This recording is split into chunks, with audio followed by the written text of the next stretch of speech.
변론이 이제 계속되고 있습니다. 엘리후는 새 친구가 아니는 또 다른 한 친구인데, 친구라기보다는 나이가 훨씬 젊은 사람입니다.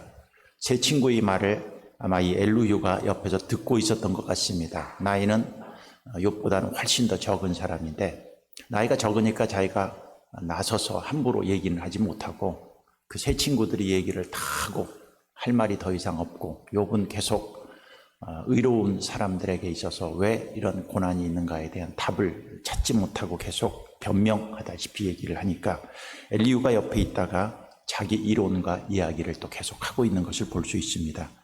엘리후의 1차 변론이 있습니다. 욥을 향해서 여러 가지 많은 일을 합니다. 새 친구나 엘리후가 하는 말은 틀린 말은 아닙니다. 틀린 말은 아니에요. 왜? 하나님이 이 땅을 다스리는 데 있어서 죄인들, 잘못한 사람들, 이런 사람들을 어떻게 다스리는 거에 대해서는 이들이 정확한 답을 내린 것은 분명합니다. 근데 지금 문제는 무엇이냐면은 욥이 당하는 고난에 대한 답입니다. 악한 사람이 죄를 지어서 하나님 앞에 징계를 받아서 이런 어려움을 당한다라면 이 새 친구의 말과 엘리후의 말은 너무나 맞는 말입니다. 지금 이 욥기에서 다루고자 하는 것은 그러한 아주 일반적인 것을 다루는 얘기가 아닙니다. 하나님도 욥을 칭찬했고 하나님이 욥을 보시기에 너무 좋았던, 의롭게 살았던 사람이 왜 이렇게 애매하게 고난을 당하느냐, 이거죠. 이거에 대한 답을 새 친구들도 답을 내리지 못합니다. 여전히 엘리후가 이렇게 얘기를 하는데, 엘리후의 1차 변론에 있어서 그 얘기를 이렇게 들어보면 1차 변론에서 옳은 얘기들을 합니다. 엘리후나 새 친구의 얘기 말이 성경에 없는 얘기가 아닙니다. 성경에 다 있는 얘기입니다. 있기 때문에 그거에 근거해서 이들이 얘기를 하는데, 엘리후는 이 새 친구들보다는 보다 성숙한 얘기 한마디를 합니다. 그가 이제 33장부터 이렇게 얘기를 하는 데 있어서 그는 이제 이런 얘기를 하고 있습니다. 사람이 교만하다는 겁니다. 교만해요. 교만하기 때문에 하나님께서는 말씀을 하시는데, 하나님이 말씀을 하시는 것 중에 하나가 무엇이냐면은 그가 꿈과 계시를 통해서 얘기한다. 33장 15절에 보면 사람이 침상에서 졸며 깊이 잠들 때나 꿈에나 밤에 환상을 볼 때 그가 사람의 귀를 여시고 경고로서 두렵게 하시니 이는 사람에게 그의 행실을 버리게 하려 하심이며 사람의 교만을 막으려 하심이라 그랬습니다. 하나님이 꿈과 계시를 통해서 얘기하면 사람들은 교만을 해서 말로 하면 알아듣지를 않고, 말로 하면 자기 이론을 거기다 갖다 붙여서 하나님에 대한 말씀을 제대로 이해를 안 하려고 합니다. 왜? 이유가 여기 나오죠. 교만하기 때문에. 그래서 교만한 인간들에게 하나님께서 하시는 방법 중에 하나가 뭐냐면 꿈과 계시나 뭐 이런 환상을 통해서 얘기하면 이거는 신비한 일이잖아요. 신비한 일들로 말미암아 얘기를 하면 인간들은 어떻게 하는 거예요? 듣는다는 것이죠. 이 말도 맞는 말이죠. 우리가 하나님 말씀을 갖고 아무리 설교를 해도 사람이 끄떡하지 않습니다. 끄떡도. 그렇게 하나님의 말씀을 들어도요, 하나도 변하지 않습니다. 그리고 여전히 인간은 교만하고 자기 생각대로 신앙생활을 하지 않습니까? 그 사람이 어느 날 자고 있는데 꿈에 하나님이 나타나서 내 이놈, 너 그렇게 살면 내가 당장 네 목숨을 뭐 끊어버리겠다. 하나님이 나타나서 그렇게 얘기를 하면 그때부터 그 사람은요, 10년 동안 하나님의 말씀을 들은 것보다도 꿈에 하나님께서 그 환상 하나 보고 확 뒤집어집니다. 그럴 때가 있어요, 없어요? 있어요. 그러니까 하나님이 꿈에 이렇게 얘기하는 것은 말을 도대체 듣지 않는 인간의 교만 때문에 하나님께서 가끔 이렇게 얘기를 해서 그 교만을 꺾기 위해서 하시는 말씀이다 라고 얘기를 합니다. 그러면서 엘리후에게 있어서 아주 기가 막힌 다른 사람과는 다른 답을 하나 줍니다. 23절을 보십시오. 만일 1천 천사 가운데 하나가 그 사람이 중보자로 함께 있어서 그의 정당함을 보일진대 하나님이 그 사람을 불쌍히 여기사 그를 건져서 구덩이에서 내려가지 않게 하랴 내가 대속물을 얻었다 하시니라. 그런즉 그의 살이 청년보다 부드러워지며 젊음을 회복하리라. 그는 하나님께 기도함으로 하나님이 은혜를 베푸사 그로 말미암아 기뻐 외치며 하나님의 얼굴을 보게 하시고 사람에게 그의 공기를 회복시키시니라 그랬습니다. 여기 보면 색다른 얘기를 하고 있죠. 23절에 보면은 중보자로 함께 있어 그의 정당함을 보일진대 그리고 24절에 보면은 하나님이 그를 불쌍히 여겼는데 그 불쌍히 여긴 이유가 무엇이냐면은 그 뒤에 보면 내가 대속물을 얻었다 그렇게 얘기를 하고 있습니다. 이 구약에 제사가 있습니다. 그 사람이 죄를 지었을 때 대속물로 짐승의 피나 또 여러 가지 곡식이나 이런 걸 갖고 대신 대속물을 드리면 그 죄가 어떻게 됩니까? 사해지죠. 지금 이 당시에는 구약의 제사가 보편화되지 않았을 때인데 이가 대속자, 대속물 이 얘기를 합니다. 이것은 굉장히 엘리후에게 있어서는 성숙한 하나의 답을 욥에게 준 것입니다. 아무리 죄를 지었을지라도 대속자가 혹은 대속물을 갖고 이 일들을 하면 하나님께서 그를 사하시고 그의 병을 고치시고 그의 살을 어린아이와 피와 같이 젊을 때의 모습으로 회복시켜 주실 것이다 하는 그 이론들을 제시하는데 이것은 굉장히 올바른 제시라고 보고 있습니다. 욥기에서도 이렇게 대속자, 대속물, 결국 대속자, 대속물은 먼 후일에 누구를 얘기하고 있냐면 예수님을 얘기하고 있죠. 그러니까 아무리 많은 죄를 지었을지라도 이런 대속물을 통해서 죄사함을 얻을 것이다. 근데 이 이야기는 대속자에 대한 은혜는 그러니까 구약은 깊이 성경을 보다 보면 구약에서 보이지 않는 예수님이 등장을 합니다. 그러니까 오늘 여기에서도 엘리후는 대속물에 대한 먼 후일에 예수님을 통해서 죄를 사하실 것을 얘기하죠. 욥기에도 두 말씀이 이 대속물에 대한 대속자에 대한 얘기가 나오는데 이미 지난 말씀이지만 한번 보면 19장을 보십시오. 19장으로 넘어가면 25절입니다.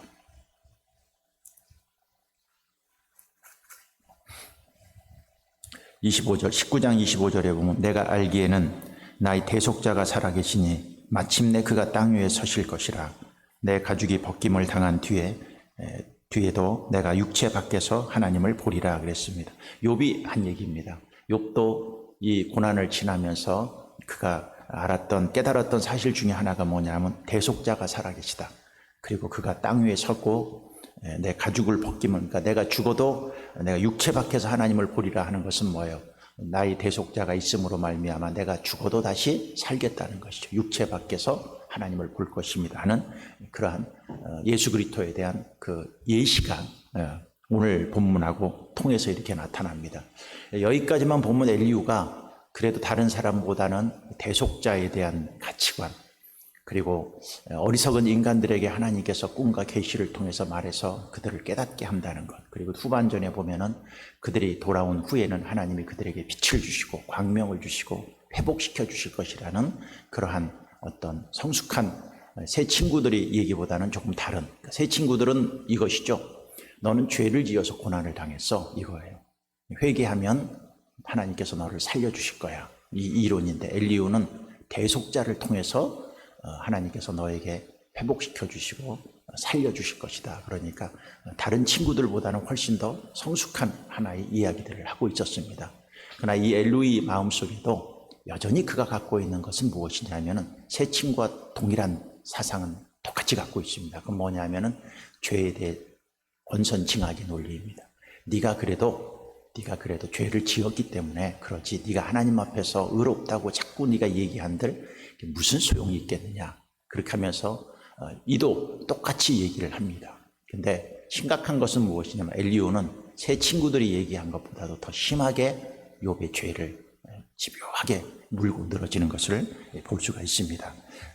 여기 보면 이제 몇 절을 한번 볼까요? 34장으로 넘어가면 엘리후가 계속 2차 변론을 합니다. 7절 보십시오.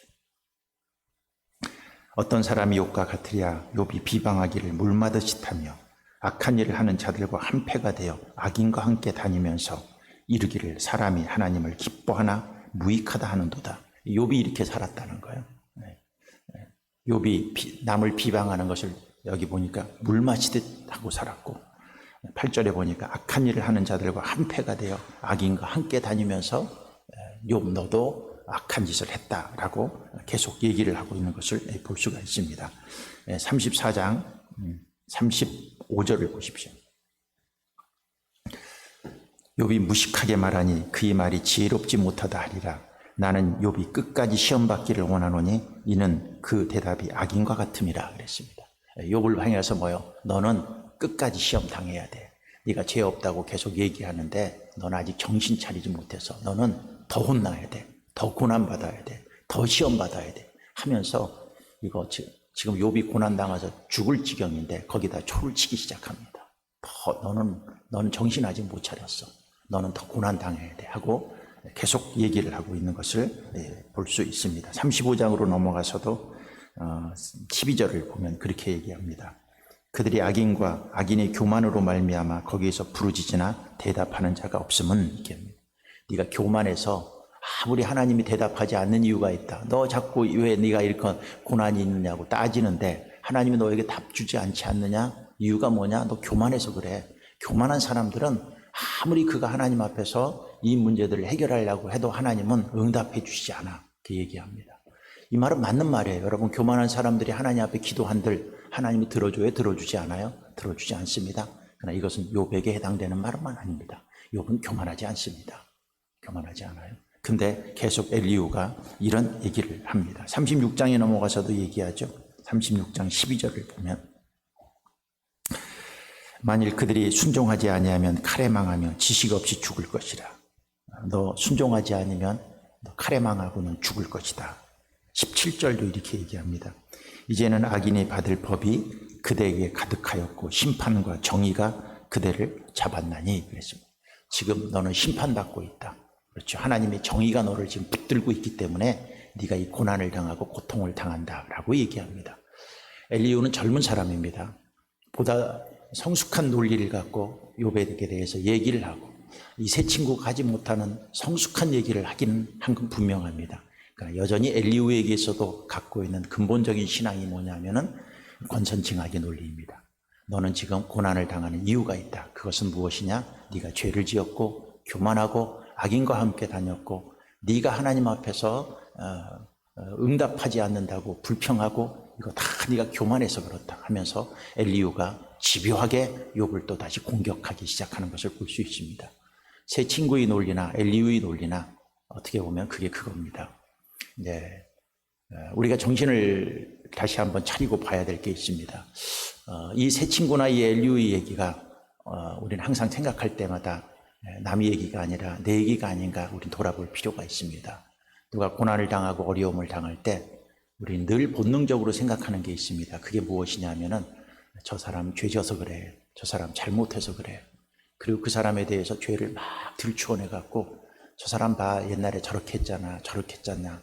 심지어는 짓지도 않는 죄까지 추측을 해갖고 저랬어 하고 단정을 해버리고 저 사람이 저렇게 어려움을 당한 것은 죄지어서 그래. 그러고 단정을 해보여 심판하며 비판하며 자기가 결론을 내릴 때가 많이 있습니다. 그러나 이것은 우리가 고난을 당하고 힘들어하는 사람들에게 우리가 해야 되지 해서는 절대 하지 말아야 될 행동 중에 하나입니다. 고난을 당하는 것에 대해서 우리가 함부로 판단하고 함부로 의견을 제시하고 함부로 그거에 대해서 비판하고 함부로 결론을 내리는 습관, 이거는 우리 모두에게 다 있습니다. 나는 아냐? 아닙니다. 그게 크든 적든 간에 우리도 모르는 사이에 그런 일이 있죠. 목장 모임에 가끔 제가 이렇게 참석을 하다 보면은 목장 모임 안에서는 이런 얘기도 나오고 저런 얘기도 하는데 예를 들어 부부싸움한 얘기가 나옵니다.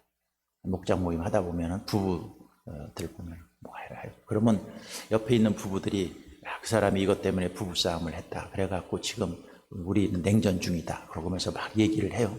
그럼 옆에 있는 그 부부들이 거기에 대해서 코멘트를 한마디씩 다 합니다. 그건 이렇게 해야 돼. 저렇게 해야 돼. 내가 경험한 바로는 그건 이렇게 해야지 답이 나오지 하면서 옆에 있는 사람들이 다 코멘트를 합니다. 저도 그때 한번 참석하면서 그 현장에 있었던 적이 있었는데 제가 얘기를 들어보니까 몇 가지 문제가 있어요. 첫째는 그 코멘트하는 사람들은 더 싸워. 내가 알기로. 더 싸우고 문제가 더 심각한 사람들이에요. 내가 볼 때 그 사람은 1년에 한 번 싸운 것 같고 얘기하는데 옆에서 코멘트하는 사람은 일주일에 한 번씩 싸우는 사람이야. 그런 사람들이 거기다 무슨 코멘트를 한다고 지가 뭐 옳으니 잘났냐고 얘기를 하는데 옆에서 내가 들으니까 한심하더라고요. 한심해요. 한심하죠. 그러니까 여러분들도 마찬가지죠. 그 얘기를 옆에서 누가 코멘트 해준다고 하는데 자기는 더 싸우고 난리를 치면서 자기가 코멘트할 게 뭐가 있어요? 뭐가 있어요? 그리고 그 얘기를 할 때 보면은 굉장히 자기는 의로운 척, 싸우지 않는 척 얘기를 합니다.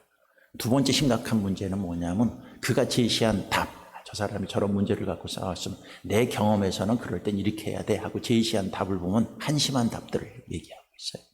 그게 무슨 성경적이라든지 내가 좀 많이 싸웠어, 저 사람은 덜 싸워, 그래서 내가 무슨 제시를 할 때 하나님의 말씀을 보니까 그래도 하나님 말씀에 이렇다고 그러니까 하나님 말씀에 근거해서 얘기하면 내가 많이 싸웠어도 그래도 이해를 할 수 있어요.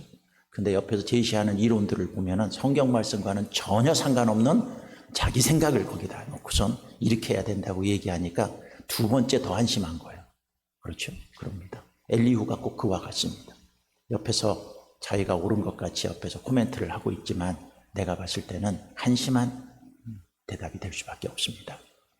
고난에 대해서 신약에 넘어오면서 이제 제가 얘기를 했습니다. 의인이 고난을 당하는 문제들에 대해서 어떻게 해야 되느냐. 성경에서는 많은 답을 통해서 우리에게 그 성경을 통해서 그 답을 주시는 것을 볼 수 있습니다. 성경에서 얘기하고 있는 고난을 당할 때, 내가 죄를 짓지 않은데 애매하게 고난을 당할 때, 또 신약에서 얘기하고 있는 내가 주님 앞에 열심히 살려고 그럴 때, 이런 고난일 때 우리는 어떻게 해야 되느냐. 많은 성경에 대한 제시들이 있는데 그중에 대표적인 것만 제가 말씀하겠습니다. 베드로전서 2장 19절에 이렇게 얘기하고 있습니다. 애매히 고난을 받아도 하나님을 생각함으로 슬픔을 참으면 이는 아름다우나. 이렇게 애매히 고난을 당한다는 것은 뭐예요? 죄를 짓지 않는데도 고난을 당할 수 있다는 거예요. 신약에는 애매하게 고난을 당하는 것에 대해서 답이 다 나오고 있습니다. 뭐라 그래? 하나님을 생각해라. 하나님을 생각하라. 슬퍼도 참아라. 답이 없어요. 이렇게 이거예요. 네가 애매하게 지금 고난을 당하고 있느냐? 하나님을 생각해라. 그리고 그 고난 때문에 슬퍼하느냐? 참어라. 이게 아름답다. 그러니까 고난을 애매하게 당하느냐? 그럼 내가 이렇게 해결을 해서 이런 답을 주고 네가 이 고난을 지나고 나면은 내가 이렇게 회복을 해서 네 병도 낫고 네 문제도 해결되고 그렇게 되면 아름다우니가 아니라 하나님을 생각하고 참는 그 모습이 아름답다는 거예요. 하나님은 고난 앞에서 내가 대하는 태도가 중요한 것이지 고난의 뒤에 해결하는 것도 주권은 누구에게 있어요? 하나님께 있고 그 문제가 해결될 수도 있고 안 될 수도 있어요? 없어요? 안 될 수도 있어요. 그러나 그게 중요한 게 아니라 네가 지금 애매하게 고난을 당하고 있을 때 하나님을 생각하고 인내하고 참고 기다리고 가는 그 모습 그 자체가 아름답다는 거예요. 그거. 하나님은 고난을 대하는 태도를 중요시 여기는 거지 그 고난 뒤에 나타나는 결과를 갖고 얘기하는 것은 이르다는 것이죠. 지금 여러분들이 고난을 당하고 있을 때 여러분 참고 하나님을 생각하고 하나님을 묵상하고 그러면서 하루하루 인내하고 견디는 그 모습을 하나님은 귀하게 보고 아름답게 본다는 거예요. 마태복음 5장 10절엔 이렇게 얘기하고 있습니다. 의를 위하여 박해를 받는 자는 복이 있나니 천국이 그들의 것임이라. 그랬습니다. 의를 위하여. 이것도 의도의 의. 의롭게 하기 위해서 박해를 받을 수 있다는 거예요? 없다는 거예요? 의를 위해서 박해를 받는 사람 뭐가 있다고 그래? 복 있는 사람이다는 거예요. 내가 죄를 짓지 않는데 지금 고난을 당하고 있어요? 그럼 우리는 많은 사람들은 그건 죄 때문에 그래 이렇게 하는데 하나님은 뭐라고 그래? 의를 위해서 핍박을 받는 그 자체가 복이 있다는 거예요. 복이 있다는. 천국이 그들의 것입니다. 그랬습니다. 천국이. 예, 의를 위해서 박해를 받습니다. 이 천국은 죽어서 가는 천국도 있지만 여러분 이 땅에 살면서 내가 의를 행하면서 당하는 고난 당하는 그 자체가 천국이라는 거예요. 이거는요 지금 여태까지 엘리후나 제 친구들이 얘기하는 고난관과는 180도 다른 견해예요. 180도. 여러분 생각해 보세요. 내가 지금 박해를 받고 있어. 근데 하나님은 천국이래. 그게 천국이 저들의 것이래. 물론 이 말은 우리가 죽어서 가는 곳이 어디예요? 천국이. 미래에 대한 천국에 대한 예시도 되고 있지만 지금 내가 박해를 당하는 그 현장 자체도 뭐라는 거예요? 그것도 천국이라는 거예요. 천국. 김동호 목사님이 있어요. 김동호 목사님이. 김동호 목사님이 있는데 김동호 목사님이 지금 암 투병 중에 있습니다. 암 투병 중에 있는데 그가 최근에 나와서 한 말이 있어요. 암 투병하면서 머리 다 빠지고 죽음 앞에서 그는 하루하루를 지내고 있어요. 근데 암이 아직 낫지는 않았어요. 근데 투병 중에서 지금 많이 회복됐은 것 같아요. 근데 그런 얘기를 했습니다. 암을 투병하는 그 기간, 그것이 나에게는 천국이었습니다. 이렇게 얘기를 하는 거예요. 아무나 고백할 수 있는 얘기가 아닌데 성경에 있는 거예요. 그렇죠? 여기서 의를 위하여 박해를 받는 사람은 복이 있나니 그게 천국이 그들이 것입니다. 여러분, 암 투병하는, 저도 암을 투병해보지는 않았지만 암 투병하는 사람들 옆에서 가서 병원 가서 신방해보고 해보면은요, 그 암 투병하고 방사선 치료하고 그럴 때요, 먹지도 못하고 다 토해내고요, 그 머리카락 다 빠지고요, 그 고통이요 말할 수 없습니다. 암 투병하는 사람들 보면요 바싹 말라 있습니다. 그 하루하루 그 암 투병하면서 살아가는 것이 얼마나 힘든지 몰라요. 근데 김동훈 목사님은 그 경험을 한 거예요. 암 투병하는 그 기간이 나에게는 천국이었습니다. 그렇죠. 여러분이 지금 고난을 당하고 고통을 당하고 있습니까? 남들이 보면은 어떻게 힘들어서 저거 어떻게 해서 그럴지 모르지만은 하나님 앞에 바로 서 있는 사람들은요, 그 기간이 뭐예요? 천국이에요. 천국은 누가 계신 곳이에요? 하나님이 계신 곳이에요. 여러분, 내가 암을 투병하는 그 기간 속이 고통스럽고 어렵을지라도 그때 누가 나와 함께해요? 하나님이 그때 나와 함께하고, 하나님 나에게 그때 은혜를 주고, 하나님 나에게 감동을 주고, 하나님이 그때 나와 내 손잡고 그 어려운 고난을 같이 통과하고 있다는 이 자체, 초막이나 궁궐이나 내 주 예수 계신 곳이 그 어디나 하늘나라가 되는 거예요. 하늘나라. 우리는 해결이 된 곳이 천국인 줄 알아요. 고난이 없는 곳이 천국인 줄 알아요. 그러나 그 기간이 바로 무엇이 될 수 있어요? 천국이 될 수 있는 거예요. 왜? 그곳에 하나님이 있기 때문이죠. 그곳에. 엘리후나 이 사람들이 얘기한 것과는요, 신약에서 예수님이 얘기한 것과는요, 하늘과 땅 차이. 하늘과 땅 차이. 마태복음 5장 12절에는 이렇게 하면 기뻐하고 즐거워하라. 하늘에서 너희 상이 큼이라. 너희 전에 있는 선지자들도 이와 같이 박해하느니라. 기뻐하고 어떻게 하라는 거예요? 즐거워하라는 거예요. 여기 엘리후나 세 친구들이 너 지금 고난 당하는데, 야, 너 기뻐하고 즐거워해. 너 하늘나라에서 상이 커. 이런 얘기 하지 않았습니다. 너 잘못해서 그랬어. 이따위 얘기만 계속하고 있는 거죠. 베드로전서 4장 13절에 오히려 너희가 그리스도의 고난에 참여하는 것으로 즐거워하라. 이는 그 영광을 나타나실 때 너희가 즐거워하고 기뻐하게 하려 하심이라 그랬습니다. 즐거워하고 기뻐하라. 고난에 참여하는 그 자체를 즐겨라. 베드로전서 4장 16절엔 이렇게 얘기합니다. 만일 그리스도인으로 고난을 받으면 부끄러워하지 말고 도리어 그 이름으로 하나님께 영광. 그 이름으로 하나님께 어떻게 해요? 영광 돌리라고 그랬습니다.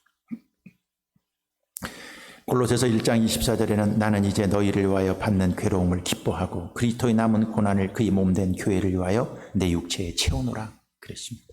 디모데후서 2장 3절에는 너는 그리스도 예수의 좋은 병사로 나와 함께 고난을 받아라 그래. 신약의 고난과는요, 고난 즐거워해라. 고난 나랑 같이 받아라. 고난이 오면 기뻐하고 하나님께 영광을 돌려라. 심지어는 고난이 오면은 춤춰라. 이런 얘기가 있습니다. 지금까지 우리는 욥의 고난을 통과하면서 예수님이 우리에게 또 신약에서 우리에게 주시는 고난관에 대한 대답은 이 사람들은요, 한마디도 하지 않았습니다. 한마디. 우리가 의롭고 하나님의 말씀을 갖고 살려고 할 때, 고난을 당할 때 왜 이 욥의 세 친구들과 엘리후의 말이 인정을 받지 못할까요? 그들이 이 얘기를 우린 듣다 보면은 우리는 그들과 똑같이 행하고 있습니다. 그러면서 내가 고난과 또 어려움은 당한 사람한테 내가 의로운 척 해갖고 큰 소리 치고 하는데, 우리가 앞으로는 이런 행동하지 맙시다. 이런 행동하지 말고 오늘 신약에서 예수님이 주셨던 말씀들을 마음속에 새기면서, 그래, 내가 즐거워해야지. 내가 하나님께 영광을 돌려야지. 이 기간을 내가 천국으로 만들어야지. 나와 함께 고난을 받으라고 그랬는데 이 길이 예수님과 함께 걸어가는 길이구나.